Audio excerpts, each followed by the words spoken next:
जयंती व युवक दिन महोत्सवातर्फे आयोजित आजच्या या वादविवाद स्पर्धेत मी विषय सादर करत आहे। खरंच भारताची वाटचाल ही महासत्तेकडे होत आहे। जय भारत देशा तुझ्या चरणी कोटी कोटी माझे नमन असो, नाम तुझे विश्वात साऱ्या नित्य नित्य हे उच्च असो। भारताला 21व्या शतकात महासत्ता बनवण्याचे स्वप्न डॉक्टर APJ अब्दुल कलाम यांनी पाहिले आणि याचाच आदर्श ठेवून भारत आज एक महासत्ता होण्याच्या यशाची एक एक पायरी चढत आहे। परंतु आजच्या या वादविवाद स्पर्धेत माझं काही मित्रांचं म्हणणं आहे की भारत कधीच महासत्ता होऊ शकणार नाही।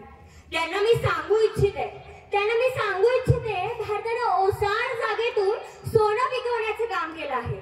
ट्रान्सफॉर्मर इंडिया ते ट्रान्सफॉर्मर ऍग्रीकल्चर अशा धोरणांपासून आयात करणारा भारत निर्यात करणारा भारत झालाय। माझा भारत देश आज 130 देशांची भूक मिटवताना तुम्हा आम्हाला पाहायला मिळतोय। हो, भारताची 12% वाढलेली साक्षरता असेल, 1991 ला केलेले नवीन आर्थिक धोरण असेल, 2020 ला केलेले नवीन शैक्षणिक धोरण असेल, यामुळे भारताची वाटचाल ही महासत्तेकडे होत आहे। नालंदा, तक्षशिला यासारख्या विश्वविख्यात विद्यापीठांचा नुसता जगभरात डंका न मिरवता त्यातूनच नीट, IIT, एम्स यासारख्या शिक्षण संस्था या भारत राष्ट्राने उभ्या केल्या। हो, याच भारतानं नील क्रांती, हरित क्रांती, श्वेत क्रांती, धूळ क्रांती, पील क्रांती, गुलाबी क्रांती इथपासून ते मोस्ट राईस प्रोडक्शन 1 इयर हा किताब मिळवणाऱ्या देशांपर्यंत मजल मारली। या माझ्या भारत देशाने हे सर्व केलं आहे। त्यानंतर रशिया आणि युक्रेन या युद्धाने स्वीकारलेली तटस्थ अलिप्तवादाची भूमिका असेल किंवा सर्जिकल अटॅक असेल किंवा 1965 पाकिस्तान विरुद्ध, 1971 बांगलादेश विरुद्ध भारताने विजय मिळवला होता। तसेच 1965 ताशकंद करार करून, 1971 शिमला करार करून भारतानं या जगाला दाखवून दिलं आम्हाला वर्चस्व नकोय।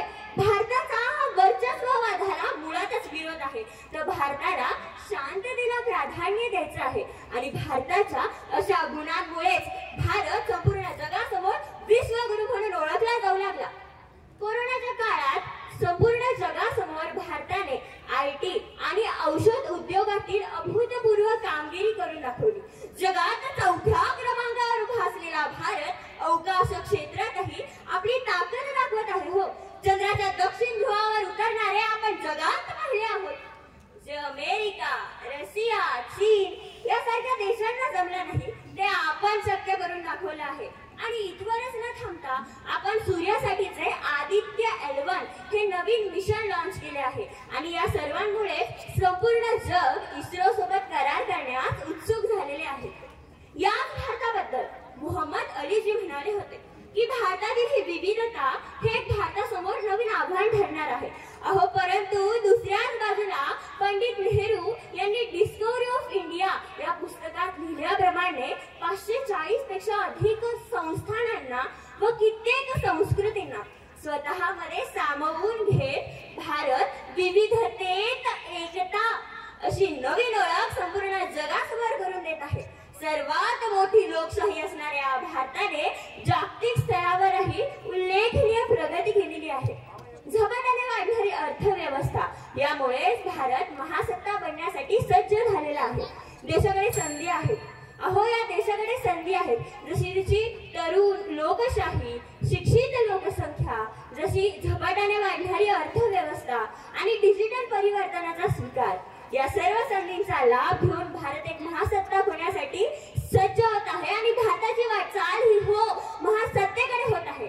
शेवटी जाताना एवढंच सांगेल, 21वीं सदी के दहलीज पे रखा है कदम, दिल में है कुछ सपने बस उसका हो करम, तो मंजिल भी हम अपनी पाकर दिखाएंगे, हम नया जहां बसाएंगे हम, क्योंकि हम भी नहीं है कुछ कम, क्योंकि हम भी नहीं है कुछ कम।